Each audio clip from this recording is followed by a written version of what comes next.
Dans cette séquence vidéo et dans les vidéos qui vont suivre, je vais continuer à vous parler de formation et de développement des compétences. La dernière fois, j'avais fait un exposé théorique sur cette problématique. J'en arrive maintenant à un premier texte. Je vais travailler sur le texte de Patrick Mayen, Les écarts de l'alternance comme espace de développement des compétences. C'est un article qui est paru dans la revue Éducation permanente. Et par rapport au texte de Patrick Mayen, je vais m'efforcer de partir de deux questions. La première question est la suivante. Pourquoi, selon l'auteur, les écarts constituent-ils un levier d'apprentissage dans le cadre de la formation en alternance? Je vais, dans cette séquence vidéo, répondre à cette question. Et puis, dans une autre séquence vidéo, je répondrai à la deuxième question. Pourquoi, selon l'auteur, le langage constitue-t-il une ressource essentielle pour l'acquisition des compétences professionnelles dans le cadre de la formation par alternance? Donc, je vais tout d'abord je vais tout d'abord répondre à la première question. Donc, le texte de Patrick Mayen. Patrick Mayen est un spécialiste de la didactique professionnelle.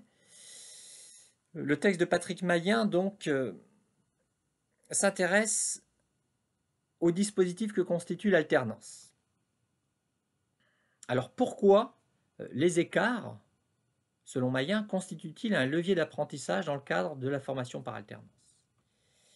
L'auteur nous dit dans son texte, en substance, que la formation par alternance, elle est marquée par un certain nombre de tensions. Et ces tensions, ce sont avant tout des tensions qui sont vécues par l'apprenant.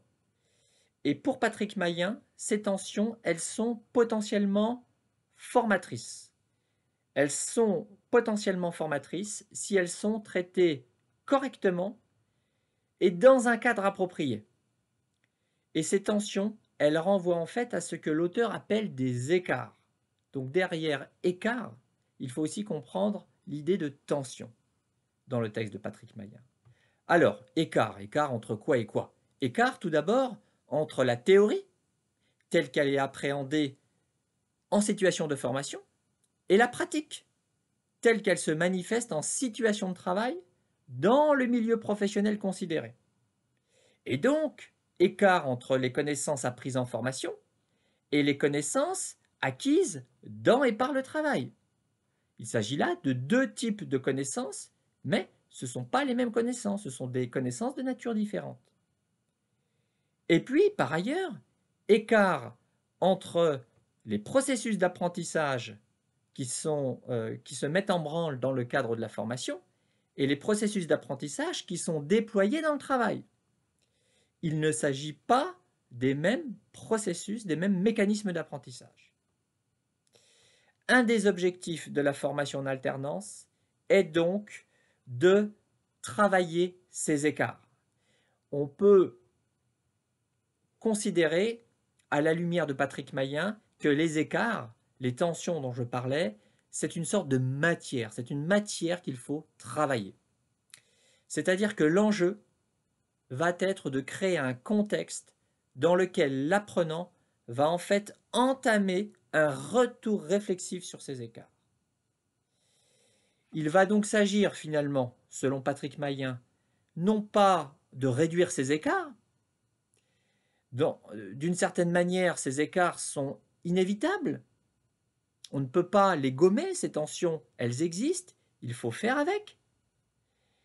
Mais il va s'agir en fait de les analyser, c'est-à-dire il va s'agir, en premier lieu pour l'apprenant, il va s'agir d'en comprendre les causes. On retrouve là l'importance de la réflexivité pour la didactique professionnelle. La réflexivité, cela consiste, je vous le rappelle, à faire un retour réflexif sur quelque chose. Et donc, dans cette perspective, on va mettre l'apprenant au centre de la formation, puisque, selon Mayen, et selon la didactique professionnelle, c'est lui qui va analyser ces écarts. Mais la formation par alternance, nous dit Mayen, elle ne se réduit pas au rôle actif joué par l'apprenant. Il y a des médiations qui s'opèrent via notamment d'autres acteurs, d'autres individus vont entrer en scène. Ces acteurs, ont un rôle clé dans le processus d'apprentissage. Il y a, nous dit Mayen, les formateurs, et il y a aussi les tuteurs. Les formateurs qui vont opérer en centre de formation, les tuteurs en entreprise, qui vont ici accompagner et coacher les jeunes apprenants. Leur rôle, à ces deux acteurs, est bien évidemment de guider l'apprenant pour créer ce que le grand psychologue russe Lev Vygotsky appelle une zone proximale de développement. C'est-à-dire il va s'agir de créer une situation qui va libérer le potentiel d'apprentissage de l'apprenant. Et ce potentiel d'apprentissage, il ne peut être libéré que si l'apprenant est accompagné correctement à la fois par son ou ses formateurs et par son ou ses tuteurs. J'en profite pour vous donner la définition que Vygotsky, psychologue du développement, alors Vygotsky était un grand théoricien de la psychologie du développement qui s'est beaucoup opposé en fait aux théories de Jean Piaget. Vygotsky donne la définition suivante de la zone proximale de développement. C'est à propos du développement de l'enfant. Il nous dit c'est la distance entre le niveau de développement actuel tel qu'on peut le déterminer à travers la façon dont l'enfant résout des problèmes seul, et le niveau de développement potentiel tel qu'on peut le déterminer à travers la façon dont l'enfant résout des problèmes lorsqu'il est assisté par l'adulte ou lorsqu'il collabore avec d'autres enfants plus avancés.